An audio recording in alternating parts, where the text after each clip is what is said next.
হ্যাঁ মনে আছে আপনাদের? আমি ভুলে যাইনি, যে কথা বলেছে আমি মুখে বলতে পারবো না। আমার হিন্দু সমাজের মা বাপ ভাই বোনেরা, বিশেষ করে মায়েরা শিব ঠাকুরের বেশি ভক্ত, শিবলিঙ্গতে তারা পূজা করেন। সেই শিবলিঙ্গকে অশ্লীল কথা বলেছে তৃণমূলের পক্ষ থেকে এক নেত্রী।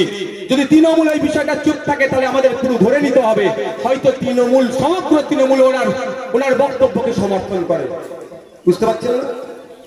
সন্ধ্যাবেলায় টিভি খুললে 3 বছর জেল খাটা মাল বসে বসে বড় বড় কথা বলে, আর শিবলিঙ্গকে নিয়ে যখন বাজে কথা বললো সেই বিষয়ে তাহলে ক্লারিফিকেশন দেয়নি। কেন দেয়নি আপনারা প্রশ্ন করবেন না? ও আপনার মাথায় টুপি আছে, শিবলিঙ্গকে বলেছেন, হাসি লাগছে নাকি? হাসি লাগছে নাকি? আমরা ধর্মপ্রাণ মানুষ, আমরা ধর্মনিরপেক্ষ দেশে বসবাস করি। ঠিক হযরত মুহাম্মদ সাল্লাল্লাহু আলাইহি ওয়াসাল্লাম সম্পর্কে যদি কেউ বাজে মন্তব্য করে মাথায় টুপি দিয়ে প্রতিবাদ করব। শিবলিঙ্গকে নিয়ে বাজে মন্তব্য করলে মাথায় টুপি দিয়ে প্রতিবাদ করব। হরিচাঁদ গুরচাঁদ ঠাকুরের নামকে অবজ্ঞা করলে মাথায় টুপি দিয়ে প্রতিবাদ করব আমরা। কারণ ধর্মীয়, আমি ইসলামিক কোনোদিন কথা বলিনি, কিন্তু আজকে বলছি। কুরআন শরীফের একটা কথা, একটা বাক্য আছে, তো যে যার ধর্ম বিষয়ে, যে ধর্ম যে যার কাছে,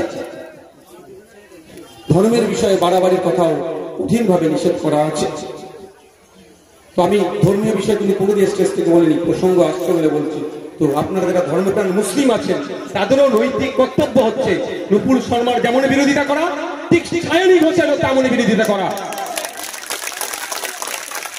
কিন্তু দুঃখের বিষয় কি দেখছি, মতুয়াদের সমাজের প্রাণ পুরুষদের ধর্মগুরু যারা মতুয়া সমাজকে মঞ্চতে নিয়ে এসেছেন তার নাম পেলেও অবজ্ঞা করেছে। সময় এসেছে আমরা জবাব দেব।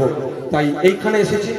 আপনাদের বলি, এই মেরিগঞ্জ 1 নম্বর সবসময় সম্ভবত না অঞ্চলের যে রাস্তা দিয়ে আমাকে হাঁটিয়ে নিয়ে আসলেন, আমি তো অবাক হয়ে গেলাম।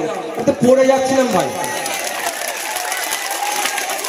বলছে উন্নয়নের জোয়ার, উন্নয়নের এমন জোয়ার উঠেছে আমি পড়ে যাচ্ছিলাম। আমার সিকিউরিটির হাত ধরে নিয়েছিলাম, এই নারীর হাত ধরে নিয়ে পড়ে যেতাম। এটা উন্নয়নের জোয়ার, টাকা লুট হয়েছে। আজকে আপনারা আমাদের সুযোগ দেবেন, জুন মাসের 1 তারিখে আমাদেরকে সুযোগ দেবেন, আমাদের প্রার্থীকে পার্লামেন্টে পাঠাবেন। রাস্তাঘাট থেকে শুরু করে মানুষের অধিকার থেকে শুরু করে কৃষকদের মাসিক গড় আয় যেতে পারে পার্লামেন্টে যে আওয়াজ দেবে, এবং সাথে সাথে ওখানেও লোকাল পঞ্চায়েতে যাতে সিবিআই ইনকোয়ারি বা ইডি এসে তদন্ত করে এই রাস্তার টাকা কারা খেয়েছে সেগুলোও আওয়াজ তুলবে। এবং আপনাদের জানিয়ে রাখি, কোনোদিন না কোনোদিন তো আপনারা আশা করছি আমাদের সুযোগ দেবে রাজ্য পরিচালনার দায়িত্বের।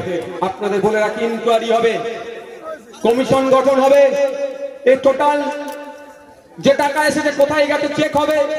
এই উন্নয়নের জন্য, এই রাস্তার জন্য যে টাকা এসেছে, যারা লুট করেছেন, বড় বাড়ি বানিয়েছে, গাড়ি কিনেছে, বিভিন্ন জায়গায় জমি কিনেছে, ফ্ল্যাট কিনেছে, একটা দিন আসবে টোটাল তদন্ত করা হবে।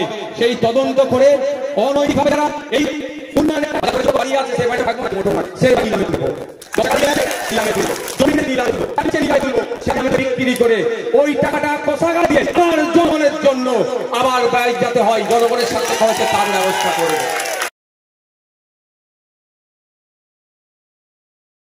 Sanjeevani health care nursing home, Shiakhala Furfura শরীফের পাশে, শ্রীপতিপুর, হুগলি। সমস্ত চিকিৎসার উন্নত মানের পরিষেবা দেওয়ার জন্য আমরা রয়েছি আপনাদের পাশে। Emergency, ICU, cardiology, nephrology, orthopaedic surgery, onco surgery, general medicine, physiotherapy, neuro medicine, dialysis, neuro surgery, শিশু সুরক্ষা, গাইনোকোলজিস্ট বিভাগ, ক্যাশলেস পরিষেবা, স্বাস্থ্যসাথী সহ যে কোনো হেলথ স্কিম, মেডিক্লেম গ্রহণযোগ্য। এছাড়া স্বাস্থ্যসাথী কার্ডের মাধ্যমে সম্পূর্ণ বিনামূল্যে সার্জারির সুব্যবস্থা।